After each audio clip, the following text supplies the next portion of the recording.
इसमें ना सिर्फ कैलकुलेशन है ना, बस कैलकुलेशन मुझे लग रहा है चेक करना पड़ेगा आपको। और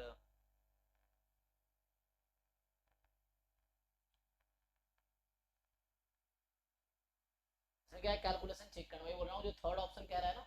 सो थर्ड ऑप्शन ये कह रहा है अगर ऐसा होगा तो ऐसा होगा, और सेकेंड फर्स्ट ऑप्शन कह रहा है कि अगर ऐसा होगा तो ऐसा होगा, ये चीज है। सो थर्ड ऑप्शन ये कहना चाह रहा है कि अगर T2 की वैल्यू 0 से 2 में है, T1 0 से 2 में होगा।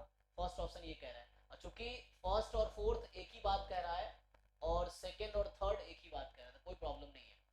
So second third same statement है और फर्स्ट फोर्थ सेम स्टेटमेंट है, तो आपको बस ये वेरीफाई करना है।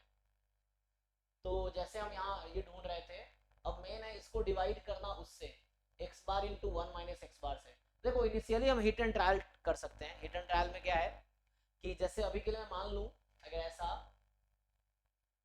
अच्छा मोर देन 2 था, एक मिनट में लिखने में थोड़ा गलती किया क्या मैंने। रिजेक्ट कब कर रहे हैं हम लोग, 0 से 2 में क्यों लिख रहे हैं हम, एक मिनट एक मिनट, रिजेक्ट कब कर पा रहे हैं हम, तो ये तो उल्टा हो गया, ये मतलब स्टेटमेंट दूसरा लिख दिया मैंने, ये एक्चुअली स्टेटमेंट है, बात वही है। पहला स्टेटमेंट क्या कह रहा है, रिजेक्ट कब कर पा रहे हैं हम, रिजेक्ट एच नॉट कब होगा, यहाँ थोड़ा लिखने में गलती हुआ। तो ये जो है रिजेक्ट एच नॉट अगर T1 मोर देन 2 है, तो यहाँ ये बोलना चाहता कि अगर T1 जो है मोर देन 2 होगा तो T2 भी मोर देन 2 होगा, और अगर T2 मोर देन 2 है सो T1 भी मोर देन 2 होगा, ये मतलब कहना चाह रहा है। तो एक काम करो ना, इसको हम अगर ऐसे ट्राई करें, क्योंकि मैथमेटिकली तुम अगर ट्राई करोगे तो यहाँ जैसे T2 मोर देन 2 होगा, तो x बार मुझे इस रेंज में दे रखा है, तो मुझे ये पता है कि T2 जो होगा 0 से 2.5 में ही होगा, है ना। तो अगर मैं T2 को 1 रखता हूँ, T2 1 कब आएगी, जब x बार ये होगा।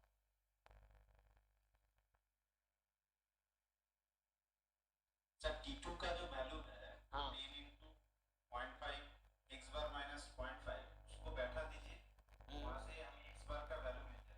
यस। ठीक है, तो हाँ उसके बाद क्या होगा कि वो एक्सेप्टेड हो जाएगा। हाँ, मतलब वही कह रहा हूँ, जो थर्ड स्टेटमेंट है T1 मोर देन 2, तो जैसे मैं अब ये फर्स्ट स्टेटमेंट ये है 5 1, हाँ, क्या क्या लिखा ये, और उसके बाद मैंने किया था कि उससे छोटा एक एक पॉइंट वन बढ़ा के एक वैल्यू बैठा था जिसमें T1 सेटिस्फाई नहीं हुआ, जैसे ये सबसे वन रहा। तो एक बार चेक कर लो, ठीक से देख लो, कर पढ़ लो आप लोग भी क्या कह रहा है। सर मैं पहला स्टेटमेंट पढ़ रहा हूँ, 5 1 reject H not, 5 1 reject T1 more than 2, तो ये लिखा T1 मोर देन, और देन 5 2 रिजेक्ट एच नॉट, तो 5 2 रिजेक्ट एच नॉट मतलब T2 मोर देन 2, मुझे ये चेक करना है। और दूसरा है T2 मोर देन 2 गिवन है ना, तो फिर वही चीज है, थर्ड स्टेटमेंट है 5 2 reject H not given this. तो जैसे यहाँ यहाँ मैंने अभी चेक किया जस्ट कि क्या होता है, अब ये यहाँ से स्टार्ट करता हूँ कि T2 मोर देन 2, तो T2 मोर देन 2 का मतलब हो गया 10 टाइम x बार माइनस 0.5 मोर देन 2, तो यहाँ से आ जाएगा x बार मोर देन 2 अपॉन 10 प्लस 1/2, यही आ जाएगा ना। तो चेक कीजिए कितना आ जाएगा, ये 7/10 आ जाएगा, मतलब 0.7 आ जाएगा ना। तो जब T2 मोर देन 2 है इसका मतलब है, तो ये इफ एंड ओनली इफ अभी चल रहा है, तो ये आ रहा है कि x बार की वैल्यू 0.7 से ज्यादा होना पड़ेगा। सो ये और ये इक्विवेलेंट है। T2 मोर देन 2 कब होगा, मैंने वो T1 कैलकुलेट किया है तो उसका वैल्यू आया है 0 greater than T1 less than 1.5 आया, कैसे 1.25। सर कैसे, एक्चुअली सर वो जो सर x है ना, x into 1 minus x है, तो उसका मैं कैलकुलेशन कर ली थी, फिर उसके बाद रूट कर लिया, तो उससे सर आपका आया है 0 1/8 greater than x bar 1/2 root 2 a root over x bar into 1 minus x bar और greater than root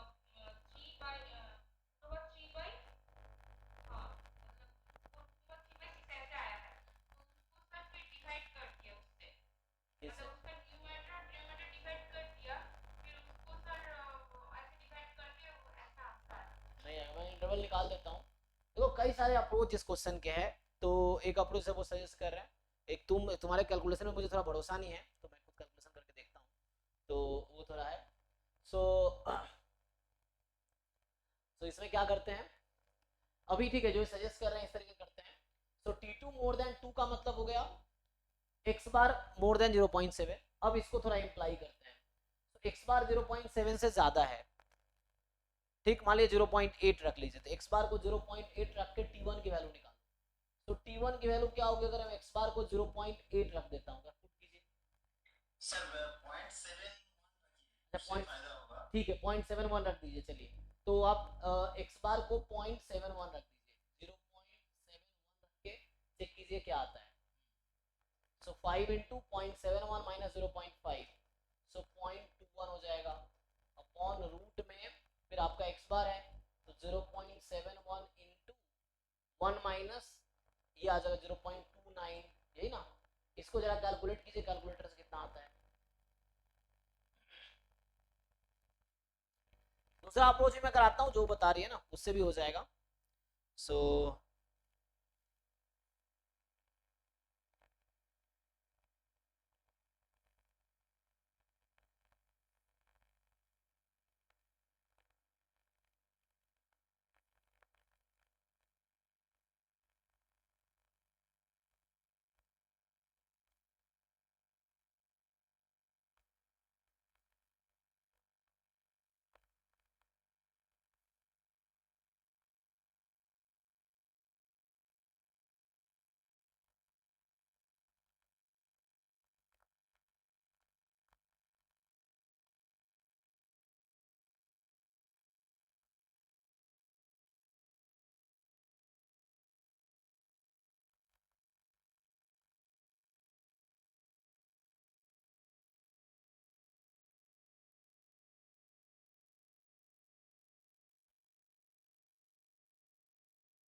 कितना आएगा आपका, ये 2.31 आ रहा है मेरे कैलकुलेटर से, चेक कर लीजिए आप लोग। तो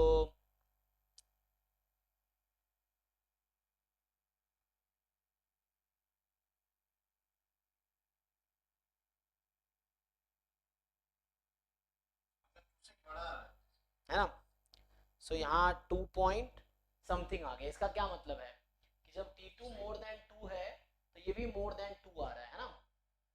और x बार अगर मैं बहुत लार्ज ले लूँ, जैसे लार्ज लेने का मतलब है, तो उस केस में क्या होगा, अगर x बार मैं बहुत लार्ज लेता हूँ तो कहाँ कन्वर्ज करेगी, इसने कहा ना x बार मोर देन 0.7 है, तो कुछ भी हो सकता है, तभी आपने बहुत क्लोज वाला लिया।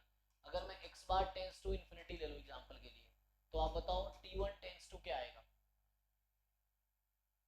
देखिए सिंपल है, ये क्वाड्रेटिक इक्वेशन है, उसका रूट है, तो डिग्री 1 दोनों डिग्री 1 की है। तो अगर आप डिवाइड करेंगे x बार से तो ये T1 कन्वर्ज करेंगे, बता देता हूँ कहाँ कन्वर्ज करेंगे, x बार से आप डिवाइड कर दीजिए तो ये आएगा 1 माइनस 0, और रूट में जब करेंगे सो आप x बार स्क्वायर से डिवाइड करेंगे तो 1 माइनस 0, तो आंसर आ जाएगा 5। तो ओके है मतलब, ठीक है ना। तो जब x बार बहुत लार्ज होगा, इसने कहा इससे ज़्यादा है ना, तो इन्फिनिटी भी तो हो सकती है, तो उस केस में ये हो जाएगा। तो मतलब ये पहला स्टेटमेंट तो मतलब ये वाला स्टेटमेंट तो ट्रू है, ठीक है, कि x2 T2 अगर मोर देन 2 है तो T1 भी मोर देन 2 ही आएगा। चेक कीजिए आप लोग।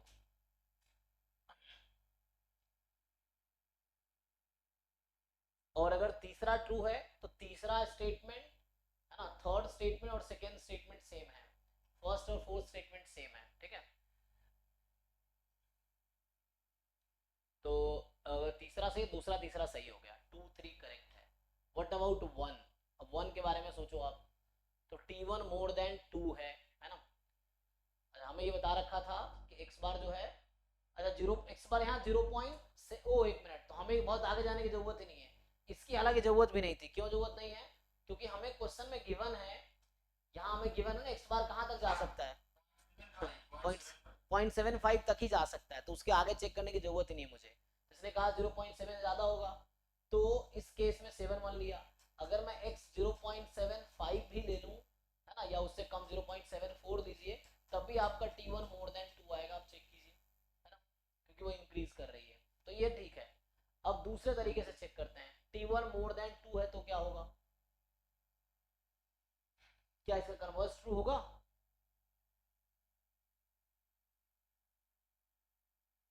क्वेश्चन ये है, अगर कन्वर्स ट्रू क्या हो पाएगा? T1 मोर देन 2 है, देखना पड़ेगा यहाँ 2 पॉइंट, जब आपने 0.71 लिया है तो ये 2.31 दिया है, अगर मैं एग्जैक्टली 2 रख दूं मान लो या 2.1 रख दूं तो वहां से निकाल पाएंगे आप सॉल्यूशन? सर वही नहीं होगा नहीं। इसकी वजह से हाँ, तो जैसे अगर मैं ऐसा करूं कि है ना T1 को एग्जैक्ट, क्योंकि जो हमने देखा बहुत क्लोज नंबर लिए हैं, इवन 0.7 अप्रॉक्स लेंगे तब भी आपका आंसर अप्रॉक्स है ना 2 पॉइंट समथिंग आएगा। तो जब ये 2.01 होगा तो उस केस में हो सकता है ये आउट ऑफ रेंज आएगा।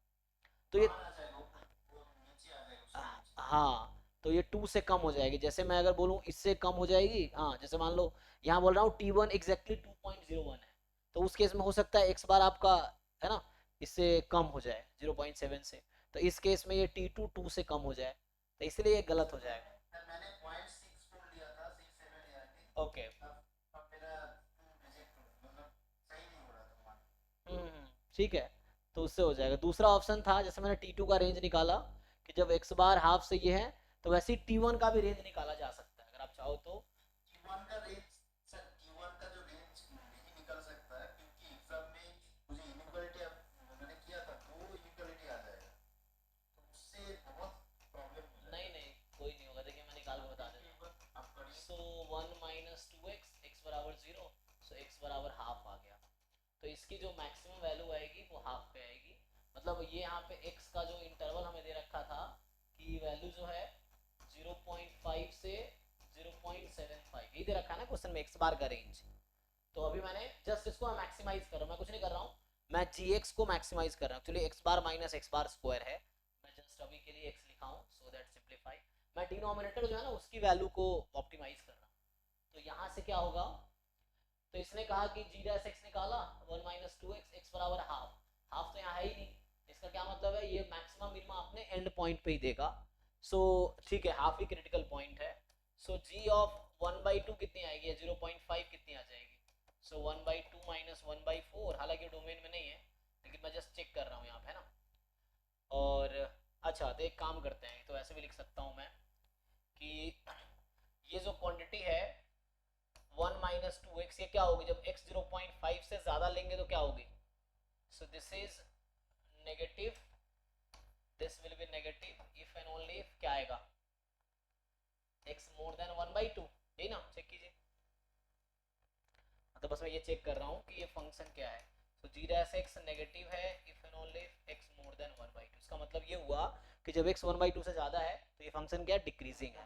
तो डिक्रीजिंग का मतलब ये है कि मैं gx का रेंज निकालना चाह रहा हूँ, तो gx डिक्रीजिंग है क्योंकि x यहाँ 0.5 0.75 में डिक्रीजिंग है ये, तो छोटी वैल्यू पे लार्जेस्ट नंबर मिलेगा, तो ये हाफ पे मैक्सिमा मिलेगा और जो 0.75 है जो कि 3/4 इसमें मिनिमा मिलेगा। तो बताइए इसका रेंज क्या आ गया, तो आप हाफ रखेंगे तो 1/2 माइनस 1/4 कितना आएगा, 1/2 माइनस 1/4, और ये कितना आएगा 3/4 रखेंगे तो 3/4 माइनस 9/16, ये कितना आएगा, एलसीएम ले लीजिए 3/16, 3/16 आ जाएगा। सो ये 3/16 और ये 4/16। तो कहने का ये मतलब मैं यहाँ से पता है क्या फाइंड किया हूँ, सो हमें क्वेश्चन में गिवन था, मैं आपको बताता हूँ, क्वेश्चन में मुझे गिवन था कि x बार 0.5 से 0.75 में है, तो मैंने ये निकाला कि x bar into 1 minus x बार एक्चुअली बिलोंग करेगा 3/16 से 1/4 के बीच। अब जो आप कह रहे हैं ना, तो मैं इसको ऐसे लिख देता हूँ, x bar into 1 minus x bar that will lie between 3/16 to 1/4 जो कि 4/16 है, और इसका रूट लगा दो चाहो तो आप, तो जब इसका आप रूट लगाओगे यहाँ भी रूट लग जाएगा और यहाँ भी रूट लग जाएगा, ठीक। तो ये रेंज आ गया। अब आपको T1 का रेंज चाहिए था ना, मैं T1 का रेंज निकाल देता हूँ। सो T1 का रेंज क्या था, अभी हमने वो निकाले थे, अच्छा इसको रेसिप्रोकल कर दो आपको और आसान हो जाएगा। तो अगर आप रेसिप्रोकल कर दोगे तो ये वैल्यू यहाँ मोर देन आ जाएगी, तो ये मोर देन हो जाएगा, इसका रेसिप्रोकल कर दो आप पूरा, ये 16/4 ये 2 हो जाएगा, और यहाँ से 4/√3 रेसिप्रोकल करना, बस मैं रेसिप्रोकल कर रहा हूँ इसको, रेसिप्रोकल तो इनइक्वालिटी चेंज हो जाएगी, तो ये हमारे पास आ गया, चेक कर लीजिए एक बार, 4/16 1/4, हाँ आपने वो क्यों किया, मतलब उसका रेंज अलग से क्यों नहीं, अच्छा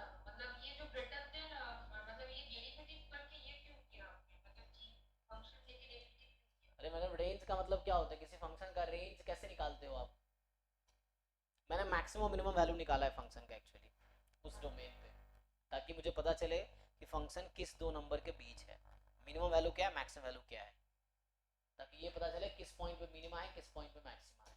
तो मिनिमम मैक्सिमम वैल्यू क्या है, तो ये मिनिमम वैल्यू होगी इसकी, ये मैक्सिमम वैल्यू होगी उस इंटरवल में, इस इंटरवल की बात कर रहा हूँ। तो यहाँ से आ गया। अब हमारे पास हमने निकाल रखे हैं 5 इंटू एक्स बार माइनस हाफ, तो ये हमने यहाँ निकाल रखे हैं 5 इंटू एक्स बार माइनस हाफ, 0 से 5/4 था, सो ये 0 से 5/4 है। अब आप इन दोनों को मल्टीप्लाई कर दो, तो आपको पता होगा दोनों पॉजिटिव नंबर है सब, तो मल्टीप्लाई करोगे ये जो है 5 इंटू एक्स बार माइनस हाफ इंटू एक्स बार इंटू 1 माइनस एक्स बार, ये हो जाएगा, इसका प्रोडक्ट कर लो कोई प्रॉब्लम नहीं, डायरेक्ट प्रोडक्ट कर सकते हो आप, कोई दिक्कत नहीं, पॉजिटिव नंबर है ना, तो ये 0 हो जाएगा, और ये जब मल्टीप्लाई करोगे आप, so you will have 4 4 cancel 5/√3, 5/√3 का अप्रॉक्स वैल्यू लेके देख लो क्या होगा, सो 5/√3 का अप्रॉक्स वैल्यू निकालिए।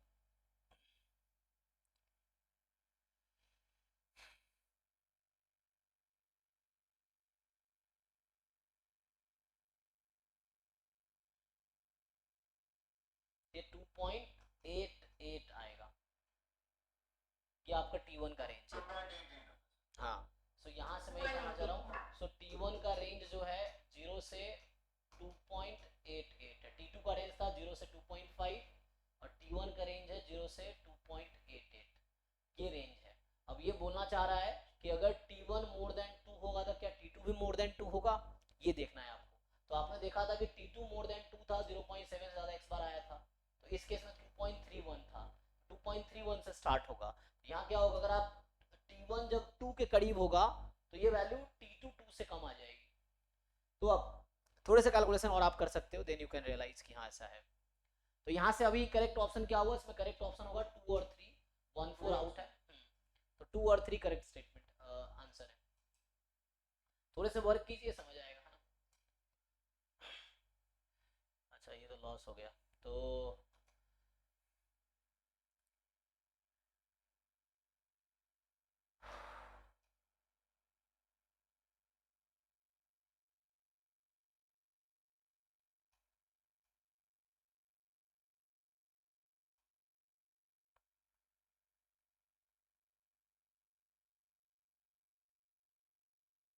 Hello sir.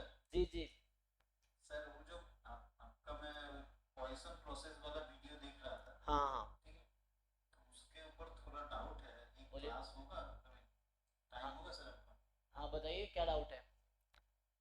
सर वहाँ पे आपने कहा था ना कि S1 है जो S2 है, हाँ मतलब हाँ S1 इंटर अराइवल टाइम पहला S1 और H2 मतलब दो inter arrival time X1 plus H2, हम्म, वो आप कह रहे थे कि हम्म।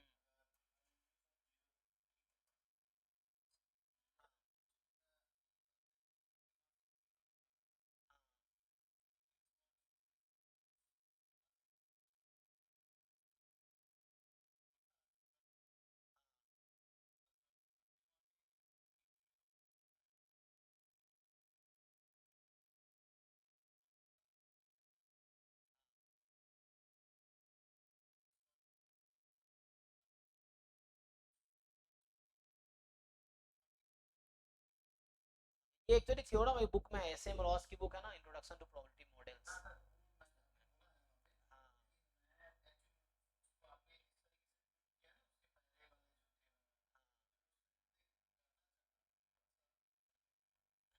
ठीक है, देखते हैं, डिस्कस करेंगे, क्योंकि लास्ट टाइम मैं पहली बार गेट का कोर्स पढ़ाया था, तो इस बार सेकंड टाइम होगा तो पिछले बार से बेटर होगा, तो डिस्कस कर सकते हैं।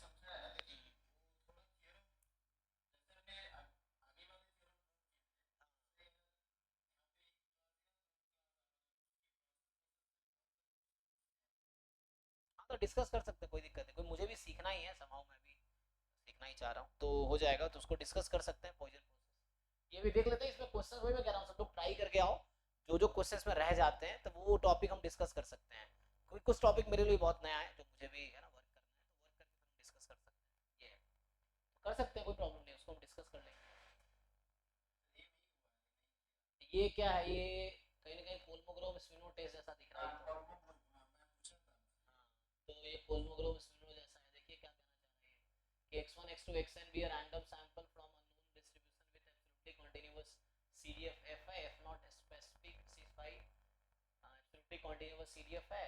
so for testing h not fx बराबर f not x and against h1 है नहीं इक्वल है, तो टेस्ट स्टैटिस्टिक्स t1 और t2 डिफाइंड है।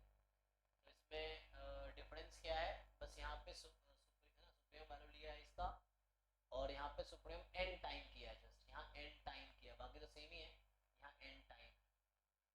और आई जो है इंडिकेटर फंक्शन है, तो इंडिकेटर फंक्शन है तो less than equal to X, तो जितने number of point less than equal to होंगे उतना जी जी जी। तो यहाँ से आ जाएगा हमारे पास which of the following statement are true. तो ये एक्चुअली थ्योरम बेस्ड क्वेश्चन है ना। आप प्रॉपर्टीज देखेंगे जो कोलमोग्रोव स्पिनो टेस्ट स्टैटिस्टिक्स का है, तो वहाँ चेक कीजिए उसका टेस्ट स्टैटिस्टिक्स आप लोग क्या लिखते हैं, एम्पिरिकल डिस्ट्रीब्यूशन फंक्शन, यही तो एम्पिरिकल डिस्ट्रीब्यूशन फंक्शन ही तो है। तो कोलमोग्रोव स्पिनो टेस्ट का टेस्ट स्टैटिस्टिक्स क्या होता है वो चेक कीजिए।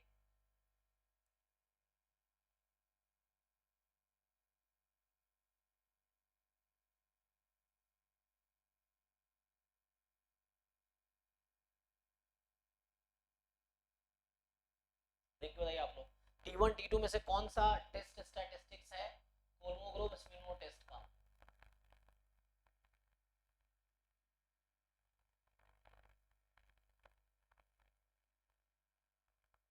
T1 या T2 याद है किसी को, चेक करो कोलमोग्रोव स्पिनो टेस्ट में T1 T2 में से कौन सा, ये एम्पिरिकल डिस्ट्रीब्यूशन फंक्शन ही है, बस दूसरे तरीके से लिखा हुआ है, मतलब वही है, एम्पिरिकल डिस्ट्रीब्यूशन फंक्शन ही है पहला वाला। तो T1 T2 में कौन सा वाला टेस्ट स्टैटिस्टिक्स है।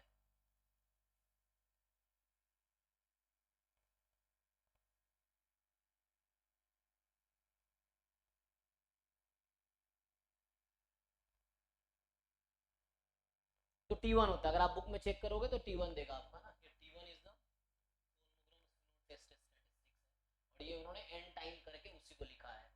अब पूछ क्या रहा है, व्हिच ऑफ द फॉलोइंग, तो ये पहला तो ट्रू है, पहला तो थ्योरम ही डायरेक्टली, सो आप जस्ट प्रॉपर्टीज देखोगे तो मिल जाएगा आपको, कोई भी नॉन पैरामेट्रिक स्टैटिस्टिक्स की बुक उठाओ, अच्छी सी जो है ना, या जैसे वही है गिब्बन्स चक्रवर्ती वाली बुक ही है, उसमें देखो कोलमोग्रोव स्पिनो ओपन करके देखो क्या है। सो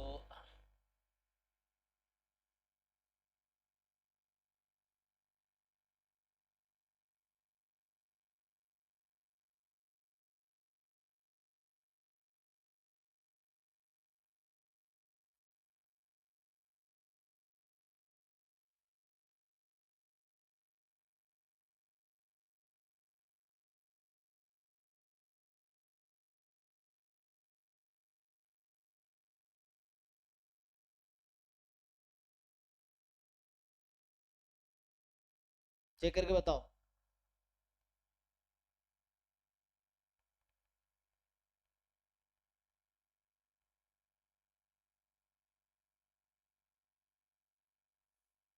सो आप चेक करोगे, ये है ना मेरे पास ये बुक मैंने ओपन किया है, वो गिब्बन्स चक्रवर्ती वाली बुक जो है नॉन पैरामेट्रिक इन्फरेंस, तो उसमें पेज नंबर 63 पे है। तो आप थ्योरम से मतलब बोल रहा हूँ, पहला वाला तो डायरेक्ट थ्योरम ही है, तो इसमें अगर आप चेक करोगे तो इसमें टेस्ट स्टैटिस्टिक्स जो लिखा हुआ है डीएन लिखता है, पहला जो T1 है वो आपका डीएन, मतलब थोड़े से पढ़ना पड़ेगा आपको, मतलब मुझे भी कई बार देखना पड़ेगा।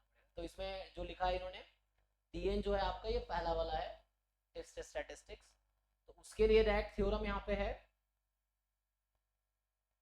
तो ये क्या कहता है,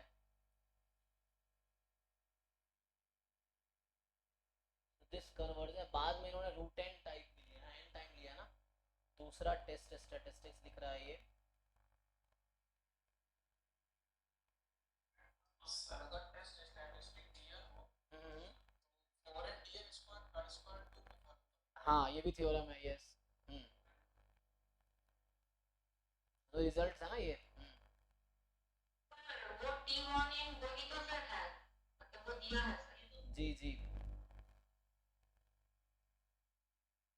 चेक करो इसको, तो इसमें थ्योरम मतलब यूज करेंगे डायरेक्टली आ जाएगा। तो पहला आई थिंक ट्रू आ जाएगा, और ये क्या बोल रहा है, T2n मोर देन 1 इंटेंसिटी, ये जो होगा 1 होगा, T2n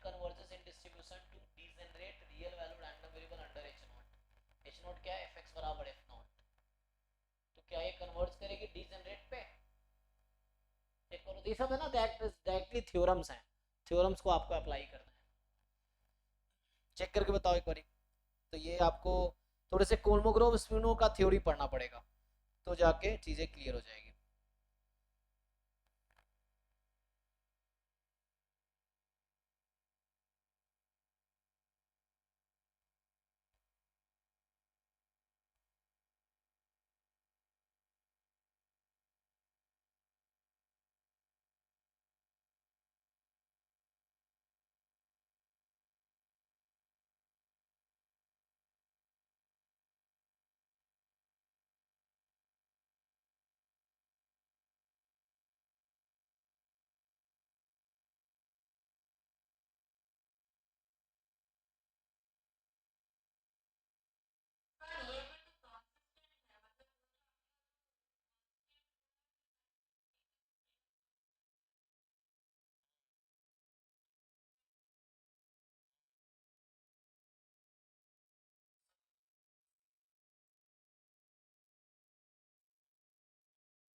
तो और करना पड़ेगा ना, आपको पढ़ना पड़ेगा। इसमें क्या है, कोई भी बुक उठाइए थोड़ा पढ़िए इसको।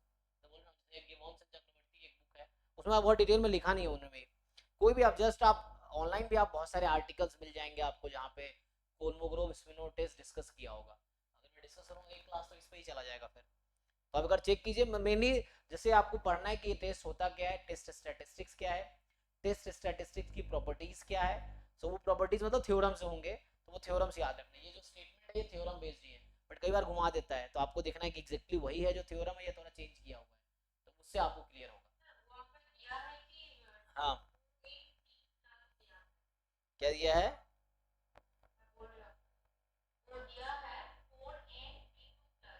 हाँ,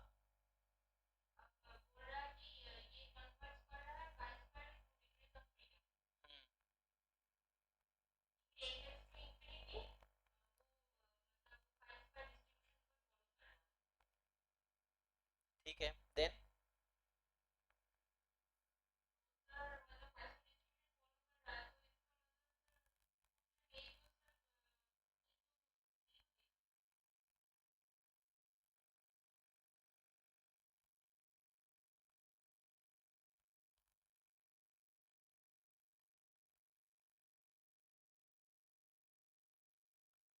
कहना क्या चाहते हो? ये कन्वर्जेंस इन प्रोबेबिलिटी की बात कर रहा है, का स्क्वायर से क्या रिलेशन है इसका, कन्वर्जेंस इन प्रोबेबिलिटी का पहला ऑप्शन में?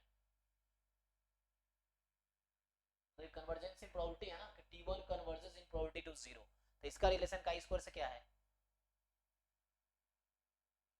डायरेक्ट रिजल्ट है ना, तो थ्योरम तुम देख लो, मैं तुम्हें भेज देता हूँ। तो यहाँ ये लोग root n time this converges to this, मैं चेक कर लेता हूँ ना, क्योंकि मतलब जस्ट थ्योरम बेस्ड क्वेश्चंस हैं, थोड़े से पढ़ने पड़ेंगे सब हाई लेवल। हाँ,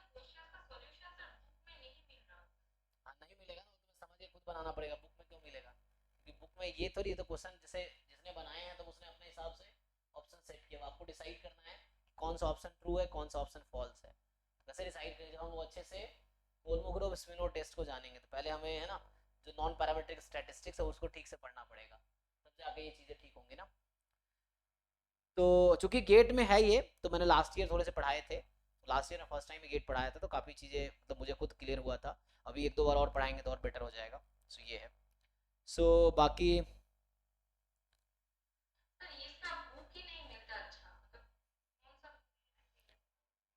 हाँ, इस साल आपका नॉन पैरामेट्रिक जो क्वेश्चन पढ़ाएंगे हाँ पूरा पढ़ाएंगे इस बार, डिटेल में और पढ़ाएंगे। पिछले बार तो फर्स्ट टाइम था, इस बार बेटर ही होगा पिछले बार से। इस बार भी सारा कोर्स पूरा कोर्स पढ़ाएंगे। हाँ तो वो अभी पढ़ाएंगे तभी शेयर करेंगे ना, तो अभी लेट लगेगा, उस 3-4 महीने बाद होगा। तो बाकी इस बार तो और डिटेल में पढ़ाएंगे ना, तो चीज़ें तो बेटर होंगी, पिछले साल से बेटर ही होंगी। क्योंकि इस बार गेट का दूसरा बैच है, पिछले साल फर्स्ट बैच था, उससे पहले भी मैंने कराए थे लेकिन जस्ट PYQ कराए थे, वो भी थ्योरीज नहीं कराए थे। सो तो थोड़ा इसको डिस्कस करता हूँ मैं, थ्योरी एक बार मैं भी पढ़ लेता हूँ ढंग से, फिर इसको डिस्कस करते हैं। इसको अभी के लिए skip करते हैं।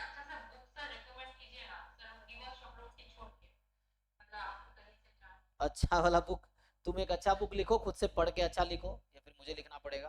हाँ तो करो ना, तुम तो करो कंप्लीट।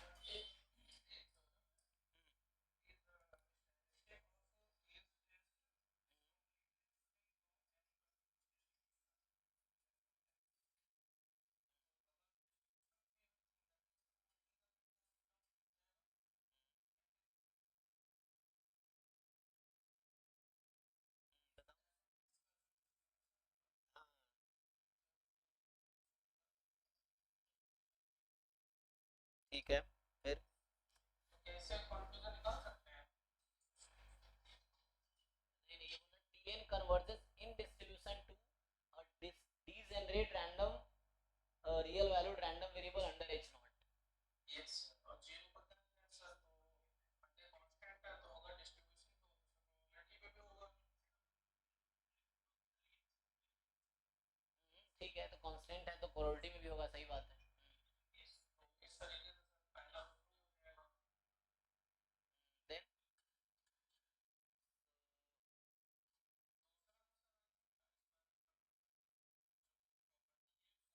ठीक है,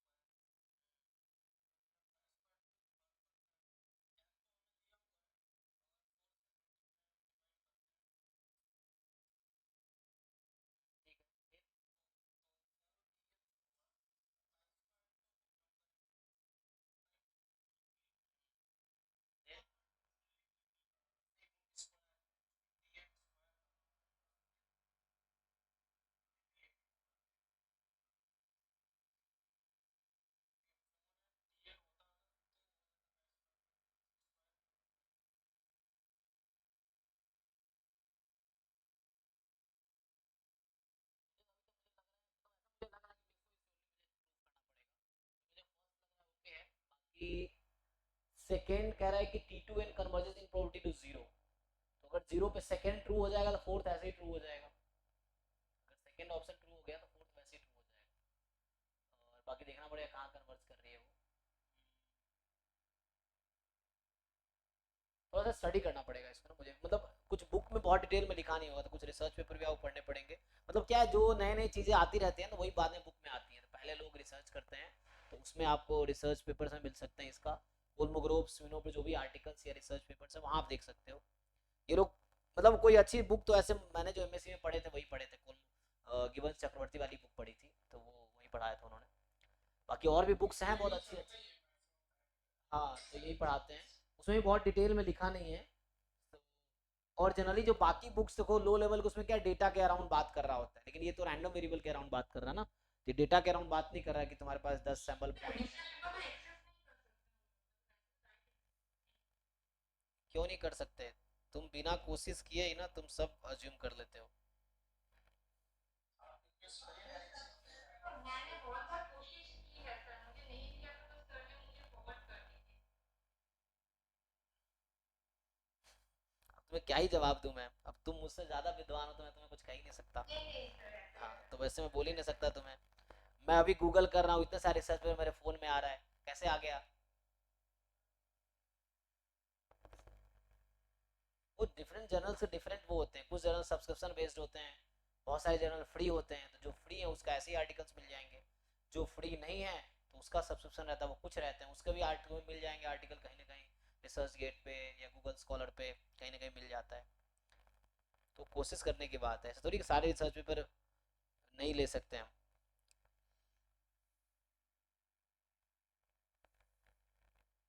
है ना, डेटा के अराउंड बहुत लोग काम करते हैं, डेटा पॉइंट दे दिया उसके अराउंड टेस्ट स्टैटिस्टिक्स निकाल रहे हैं ये लोग, टेस्ट स्टैटिस्टिक्स निकाल के चेक कर रहे हैं क्रिटिकल रीजन में है कि नहीं है, तो वो यहाँ पे नहीं करना है, यहाँ पे आपको टेस्ट स्टैटिस्टिक्स की प्रॉपर्टीज देखनी है, और टेस्ट स्टैटिस्टिक्स एक रैंडम वेरिएबल है यहाँ पे, तो उसकी प्रॉपर्टीज देखनी पड़ेगी आपको क्या क्या होगा, है ना। जनरली वो बुक डिस्कस नहीं करता है बहुत सारी बुक्स, सो जो लो लेवल बुक्स तो बिल्कुल डिस्कस नहीं करेगा, थोड़ी जो हाई लेवल बुक्स है वो डिस्कस करेगा।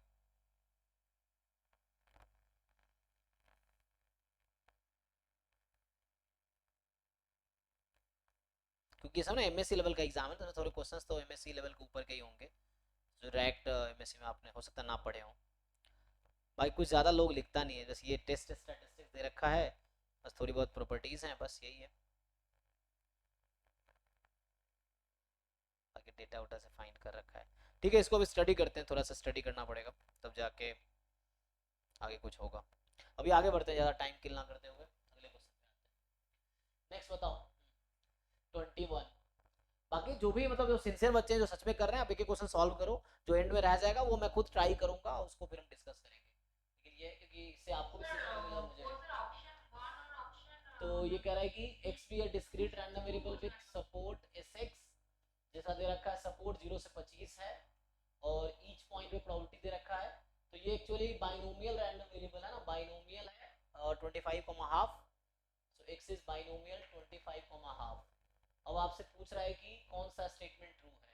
सो distribution of x minus this and x plus this are identical. तो बाइनोमियल 25, हाफ है। सो बाइनोमियल 25, हाफ है तो मीन कितना हो जाएगा 12.5। सो इसका अगर आप मीन ऐसे निकालेंगे 0 आएगी, इसका भी है ना।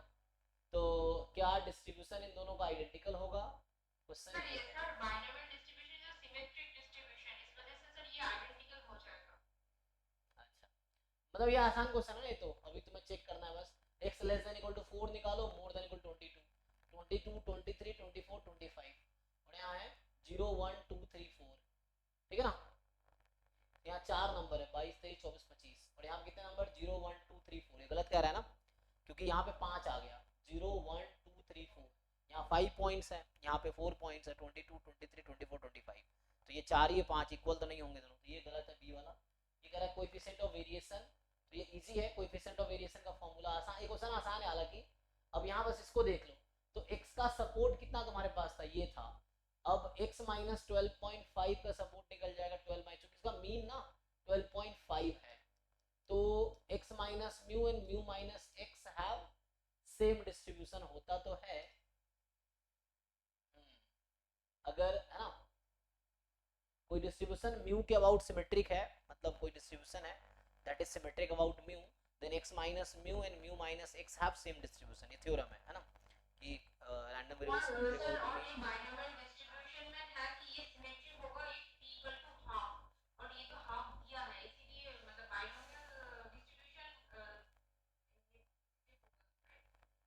सो यहाँ पे एक बार है ना बाकी लोग चेक कर लो क्या क्या ऑप्शंस करेक्ट है, तो आसान क्वेश्चन है, जस्ट वेरीफाई कर लो इसको। तो दूसरा तो गलत है, दूसरा गलत इसीलिए है क्योंकि जो प्रोबेबिलिटी 0 पे आएगी वो प्रोबेबिलिटी 25 पे आएगी।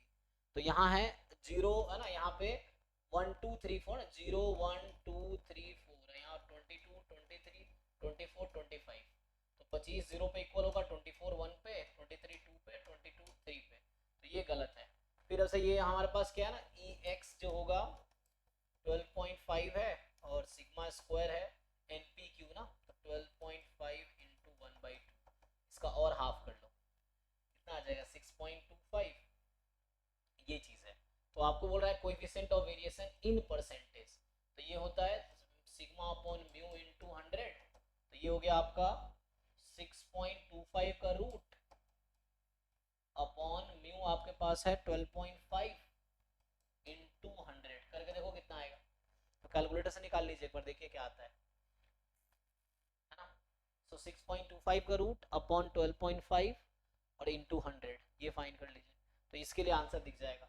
ये बोल रहा है x less than equal to 4.9, तो मतलब 0 1 2 3 4, ये बात कर रहा है 4.9 से कम लेना है क्योंकि इंटीजर वैल्यू होंगी इसकी। और यहाँ पे है 20.1 से ज़्यादा, 21 22 23 24 25, तो यहाँ भी 5 नंबर है, यहाँ भी 5 नंबर है ना।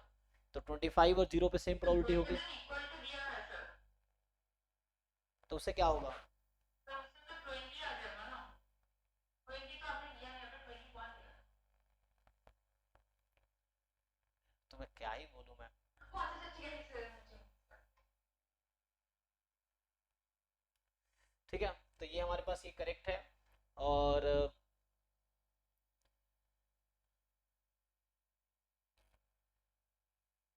ठीक है ना, इसको वेरीफाई कर लो। अब इसका देख लो, आई थिंक ये ट्रू हो जाएगा।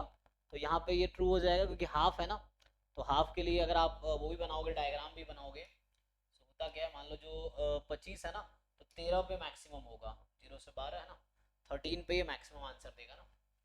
बाकी सिमेट्रिक रहेगा, जो 14 पे आएगा वही वैल्यू 12 पे होगा, ऐसे चलेगा ना, देख लो। नहीं, एक मिनट, किस में मैक्सिमम मिलेगा, यहाँ 12 पे 13 पे, इसमें हाईएस्ट प्रोबेबिलिटी किस पॉइंट पे आएगी, तो यहाँ 25 13 पे आएगी पक्का, 0 25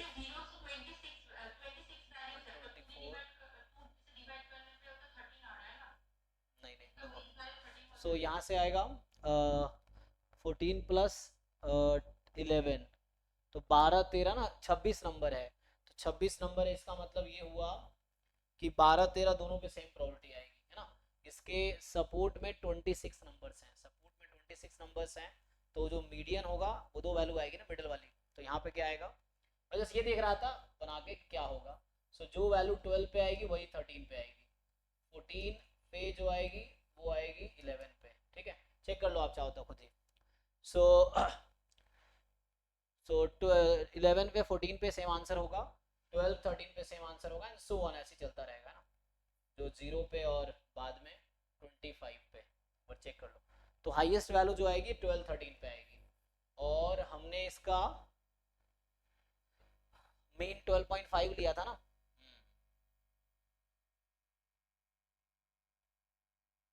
मेन 12.5 है इसका,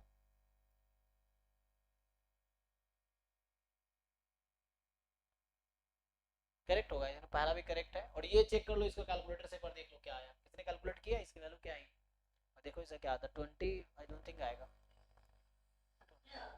20 तो नहीं आएगा, तो ये गलत हो जाएगा ना।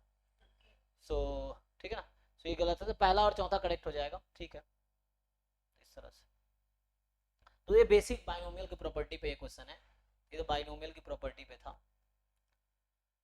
तो ये वाला क्या है, confidence interval, x1 x2 xn आपके पास रैंडम सैंपल है नॉर्मल म्यू सिग्मा स्क्वायर का, और आपको एस स्क्वायर दे रखा है, अल्फा दे रखा है, ठीक है, कह रहा है कि जेड अल्फा डिनोट द, ठीक है। अब क्वेश्चन ये है कि then which of the following is 90% confidence interval for mu, ये भी जस्ट बेसिक क्वेश्चन है कॉन्फिडेंस इंटरवल का। अब देखो कि म्यू किस इंटरवल में बिलोंग करने पे प्रोबेबिलिटी 90% आ जाएगी, तो ये आसान है, आपको क्या करना है, you don't have to derive the intervals, एक काम करना है आपको कि कॉन्फिडेंस इंटरवल का डेफिनेशन लगाना है। So probability mu more than this less than this, ये तो डायरेक्ट फार्मूला ही है, हालांकि पहला वाला, दूसरा वाला ऑप्शन 1 और ऑप्शन 3 ट्रू होगा। सो दूसरा भी फार्मूला ये, तो आपको बस देख लेना है क्या करेक्ट होगा ना।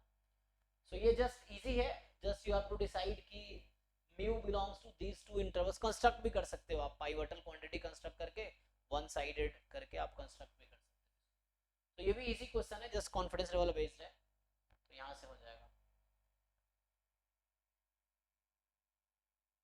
ठीक है। तो यहाँ तक ट्राई करके आओ, 22 तक करो, बाकी अगले क्लास में हम यहाँ से देखते हैं 21 से आगे कंटिन्यू करते हैं, 20 तक ट्राई करके आओ ना।